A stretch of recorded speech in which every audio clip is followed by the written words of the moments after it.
قال إبراهيم دياز بعد خسارة النهائي: قلبي مكسور. كلمات خرجت من لاعب لم يخسر مباراة فقط، بل خسر حلما عاشه بكل صدق. قال دياز: حلمت بهذا اللقب بفضل كل الحب الذي غمرتموني به. كل رسالة، كل إشارة دعم جعلتني أشعر أنني لست وحدي. قاتلت بكل قوتي وبقلبي قبل كل شيء.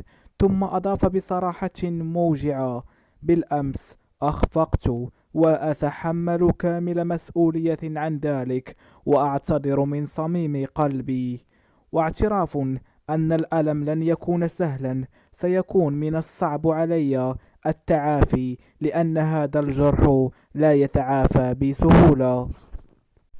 وختم إبراهيم دياز رسالته قائلا: لكنني سأحاول، ليس من أجلي بل من أجل كل من آمن بي وكل من عانى معي. سأواصل العمل حتى أتمكن يوما ما من رد كل هذا الحب